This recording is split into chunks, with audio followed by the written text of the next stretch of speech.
Welcome to another episode of Learn from People Who Lived It. Well, hi there. It's Matthew Blades, and I am a leadership coach, a speaker, and a podcast host. And this is a podcast that's all about what happens when life becomes the teacher. Thus the title, Learn from People Who Lived It. And today we have an opportunity to learn from somebody who's lived it and talk about this idea of stress. What is stressing us out? Is it just life? Is it relationships? Is it jobs? What is it? So let's sort this out right now and bring in author and speaker, Dr. Anna Marie Frank, who joins us from sunny California. I hope you had a good weekend. Let's jump right into this, Dr. Anna Marie. Why are we stressed? What the heck is going on? Because it feels like everybody is kind of stressed out right now. Yeah, well, I think it's all the things. And what it really comes down to is our perspective of how we're viewing all the things and how much our nervous system is able to handle and what we're able to deal with. And I think that often we're under more stress than we need to be because we're dealing with things that we know we should extract from our lives, that we should not give our attention to. And I forget who said this quote. Was it Winston Churchill who said, "You'll never make it to your destination if you stop at like every dog that barks at you. If you stop at every dog that barks at you, you'll never make it to your destination." Okay. It's almost like we have these goals, we have these desires, we have these things we want in our lives, but yet we're so distracted by all these things that it puts this amount of pressure on us and we feel completely stressed, even though when we're in the way I think we can realize this is when we're in the energy of what it is we truly want, right? Like when I'm doing this with you, because I love doing these things, this is totally aligned with me and my goals and what I strive for, educating people, inspiring people. When I'm doing this, I'm not stressed about showing up on this live with you every Monday at 11:30 my time. Like it doesn't cause me stress. I'm not up worried about what we're going to talk about. It feels very aligned.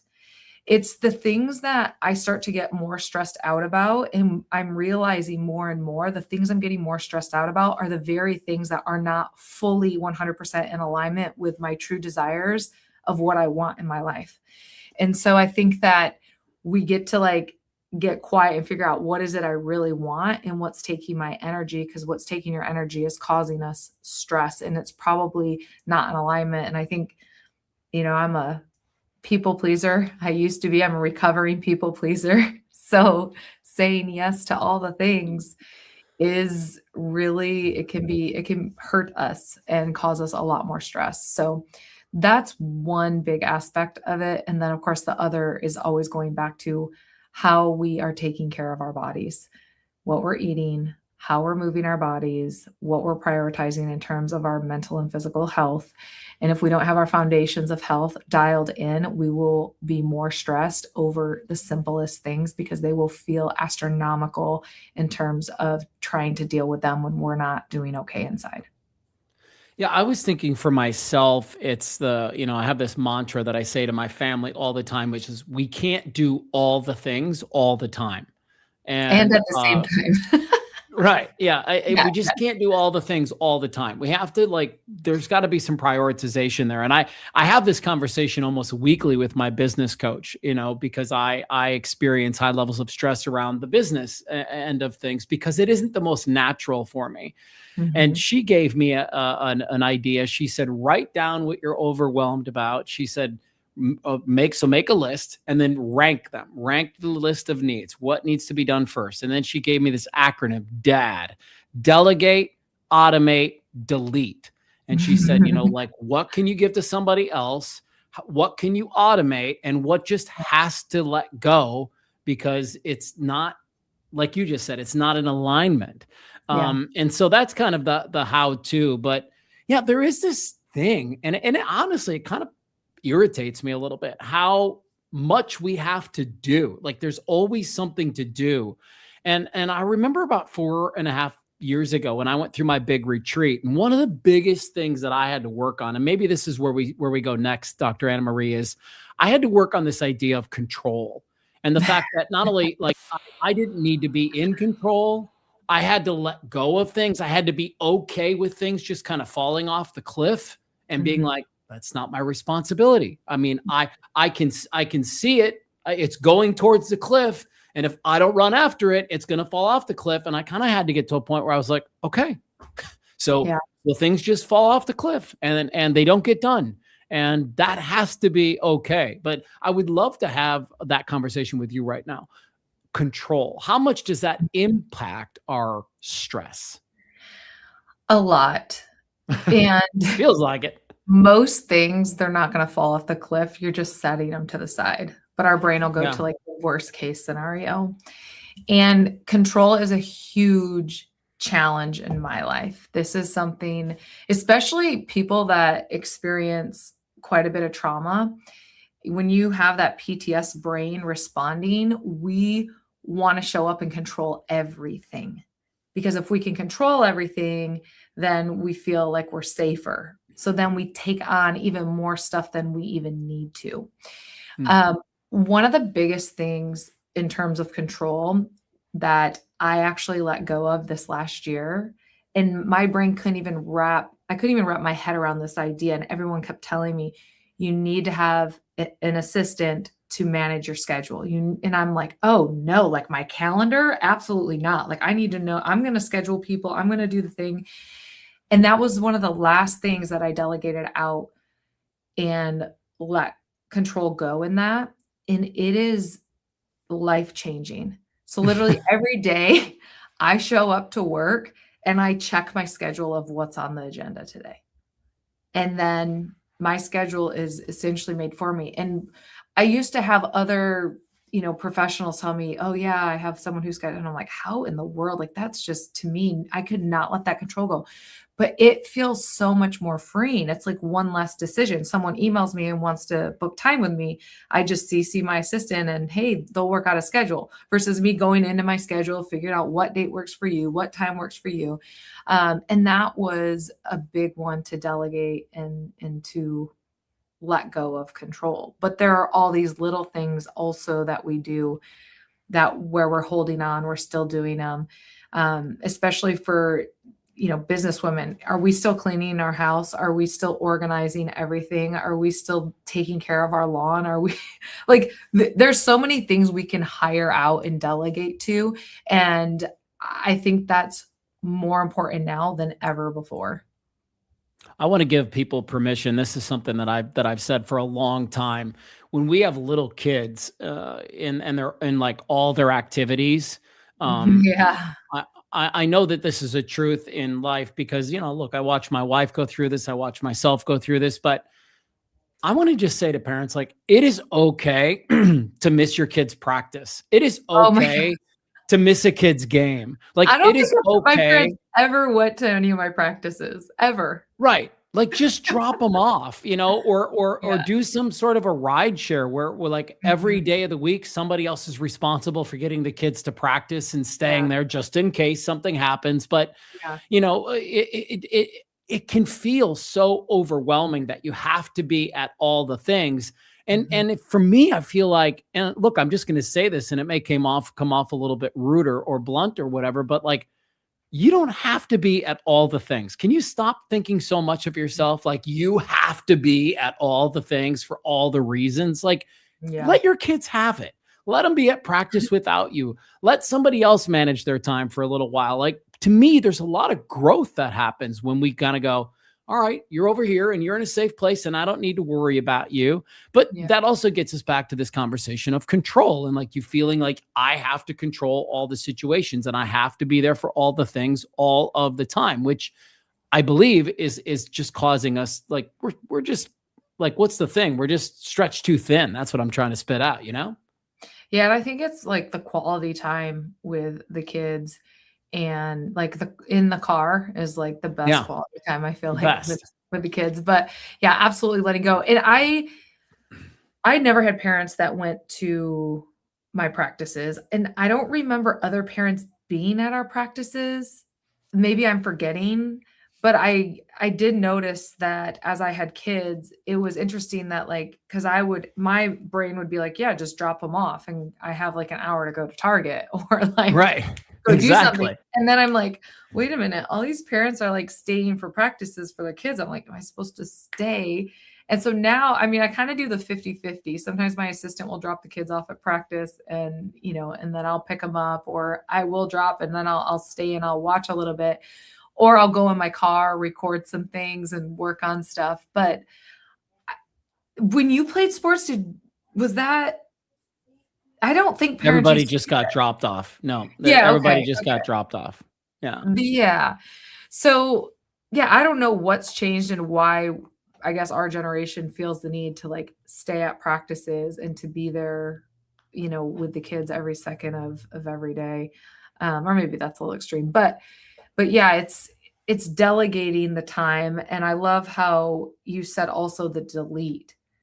Like what do you not need, like that you can delete out of your life, because we can only handle so much, only so many decisions in the day, only so much capacity for other people's energy, and all the things that are coming in. And so like if we're feeling drained, we get to figure out, like how your coach said, like what is your top priority? Like some of my top priorities are getting that thing done first in my day, because I'm better in the morning. Like I'm like rock and For roll in the sure. morning. By 3:30, I'm cut off. I've already I'm made tapping out. decisions. I've seen clients throughout the day. Like I know not to schedule myself later in the day. And I know like now I'll only work one Saturday a month, if that. I used to work like every Saturday. And so it's like, Mm. but I was realizing that was draining me. It's not fair to my clients, not fair to me. So it's finding the rhythm that works for you and not giving it a meaning of I'm failing or I'm going to get behind if I don't do this other thing or this extra thing. It's just like being okay with where you're at and recognizing what are my top priorities, doing those and putting those at the forefront of your time and your energy. Anything that falls below the top 3 priorities, those might be things to delegate, or you'll get to them when you get to them. I love this. And because to me, this is like, I always say the thing about learn from people who lived it is I don't just want to come on and talk about things. I really want, it's important to me that we give people tools or strategies or tips, or they hear something from you that goes, well, I want to do it like that. And so what I feel like today's call to action is to list off the things that are stressing you out, and then figure out which one of those things, I mean, to go back to what my coach said, could be delegated. Which of those things might you be able to automate, and which of those things should you just get rid of? Now, I have to tell you, Anna, before we got on, I went to Google and I said, Google, what are the top stressors in people's lives? And this is what it came up with. I'll put it on the bottom of the screen for people that are watching on our YouTube channel. But they say work and finance, relationships, major life changes, and feeling overwhelmed. And so, yeah, all of those things are going to bring some stress into your life. But what I'd like you to speak about is some stress is good. Some stress is okay. Some anxiety is okay. Talk Mhm. about that from your vantage point as, the trained professional that you are. Yeah. So, I mean, a little bit of stress and excitement is good. It really makes us more alert. We're very present. We're very aware of what's going on. It's when it sticks around for a long period of time that it starts to cause inflammation in the body. It starts to cause, your cortisol levels to be higher all day, because your stress hormone is up. And when our stress hormone goes up, most of the day, what happens is our melatonin hormone that's supposed to rise mid afternoon or late afternoon in the evening. If your cortisol is high, your melatonin can't get above that cortisol. And then you have a hard time falling asleep and staying asleep. And so Mm.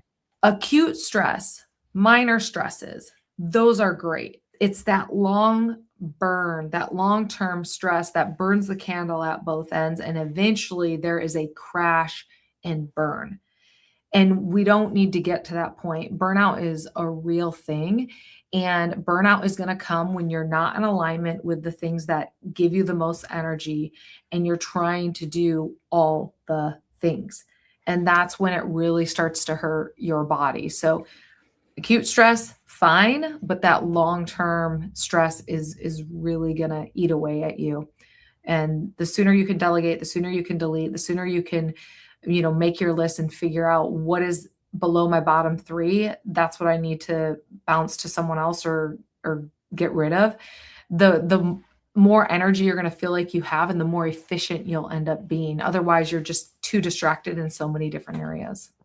Yeah, I keep this picture very, very handy. It's my reminder that this is what I look like when I get too stressed out, right? Yeah. Those are called shingles, and they absolutely suck. And the only reason you get them is because you're too stressed out. So I remind myself all the time that if I don't get this shit under control, I'm headed back to that. I'm headed back to, that area. And so let's spend the last few minutes talking about some of your favorite ways to unwind, some of your favorite ways to take the stress out. I'll offer up mine along the way too, but you go first. 2 or 3 of your absolute favorite ways to relieve stress after deleting, after automating, after delegating. Yes. So during the day, I'll take 20 minutes to just go breathe. And sometimes I use this thing called a brain tap, which is a guided meditation, or it's just like binaural beats for 20 minutes. And usually I'll go in that theta state, that deep relaxation state. And then I come out of it and I'm like, I have like so much more energy. The other thing I'll do if I don't have 20 minutes is if I'm feeling like tired and just like overwhelmed is I'll stand up and I'll smile and I'll take a deep breath and I'll tap this K27 point right on my chest. And I'll just take a deep breath in and then I smile. But going to my breath, and when I breathe out, I like to drop my jaw and make that for sure, like that sighing sound. Yes. And even just like I'll take a deep breath, and my husband will be in the kitchen, and my husband's like, "What's wrong?" And I'm like, "No, nothing's wrong. I'm just breathing." And he's just like, like people get shocked, like they almost think like, "Oh, like something's wrong." It's like, no, it's just me, like resetting my nervous system. And just taking that moment to breathe. And that's a huge reset for me. The other thing that I like to do, and I'll do this like at least once a year, if not twice a year, is I'll just like go on a vacation by myself, like 2 or 3 days. I love that. It's just so good. Just to write or just go to the beach or whatever. And I'm telling you right now, so many people can be saying, "Oh, it must be nice. I don't have time for that," or "I don't have the money for that," or "I don't da-da-da."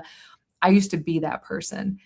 And the reality is we don't have the time to not do that, because that reset is so important. It is so important. So yeah, taking that time that you need to be by yourself is really, for me, time by myself is really valuable. My breath, going to my breath is really good. And then I love to use a little bit of technology with the binaural beats and the music to really help center myself. And those are 3 things that are important for me. For the binaural beats, I can share with people that both on YouTube, Apple, Spotify, any one of your big platforms, you can actually just search binaural beats, and you can say binaural beats for relaxation, binaural beats for meditation, and there's a whole bunch of stuff out there. And there's like the godfather of sound is this dude named Dr. Jeffrey Thompson, and he's been saying for decades now that music and the way it's produced can actually impact the frequency of our brain and slow us down. So I'm with you. I love that kind of music. For me, I have found, look, for about a decade or so, meditation has been my go-to for stress, and just taking 20 minutes to do my transcendental meditation, which I'm supposed to do twice a day, but most days it's like once a day. And then I've actually introduced prayer into my life since I've started going back to church, and I'm kind of, figuring out what that relationship is like from the Christian point of view. I find myself kind of giving it up, right? And like just giving it to God and just saying, hey, look, this is really worrying me. This is really stressing me out. And I'm going to give it to you because I don't want to think about it. Just whatever's supposed to happen, it will. And there's been some freedom in that. I mean, there really has. I've noticed some freedom in doing that part. So God and I joke around a lot. Like exactly what you're saying. I will have something that could be pretty stressful happen. And I catch myself now in those moments. And I'll be like, really, God, are you joking right now? Like, this is funny. Like, what are you trying to teach me? Like, I actually make it more playful. And since I started to shift that versus be like, because I used to always ask God, why? Like, God, why? I was like mad at God. Like, why are you allowing this to happen to me? Like, really, you're bringing this to me again? Like, what the heck? And I had the energy of like, almost like blaming, not almost, I would blame God and be mad at God. And so now I have this relationship where I'm like, oh, that's pretty clever. Okay. And so I mean, I don't know if you call that prayer or what. I just constantly have like this dialogue going that I'm like, oh, that's interesting. Okay. You're bringing that to my attention again. Okay. I guess it's something you want me to deal with. But I keep it more playful, and that literally helps my nervous system versus, of all things, get mad at God. That wasn't working for me. Yeah, I love the idea of being playful. And speaking of playful, tomorrow we'll be joined by Courtney McDermott, and that's just one of her signature moves is to tell all of us to get a lot more playful in our lives. And so we'll look forward to that tomorrow at 12:30. And Dr. Anna Marie, thank you as always. I love getting my week started with you on this podcast, and hopefully today we de-stressed a few people, or we at least gave them some tools, because, stress is a you job. It's not a me job. I can't help you with your stress. That's probably something that you have to take on yourself. Right.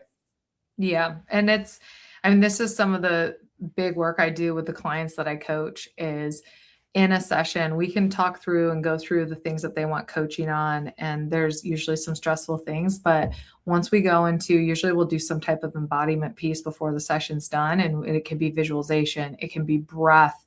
And once they go through that, their stress that was an 8, by the time we leave the call, they're like down to a 2, For sure. So it's sometimes we can do this on our own. Sometimes it's great to have a coach that does it with you, but it's important that we reset that nervous system regularly. Otherwise, if you're constantly, having that nervous system online of stress, it becomes harder and harder and harder to get out of it until you're flat on the bed, burnt out, and nothing is working. Love it. Don't forget about the book. It's called Stop Bullying Yourself. Dr. Anna Marie Frank is available. She's a speaker. She's an author. She runs her own business there in Bakersfield. And I'm telling you, if I lived in Bakersfield, I'd probably be kicked out for loitering. I'd probably hang out at your place all the time. I know Courtney loves it here. Does she? Good. Oh, good. Yeah. Oh, that's awesome. All right. Well, look, have a great rest of your day, Dr. Anna Marie Frank. And thanks to everybody for watching. Don't forget, it's such a huge help to us to like and subscribe on this channel as we're growing this podcast. So do that right now before you forget. And we'll see everybody tomorrow for one great teaching, or Tuesdays with Coco as it would be. And Dr. Anna Marie Frank, we'll see you next Monday. All right. See you on Monday. Thanks, guys. Have a great day.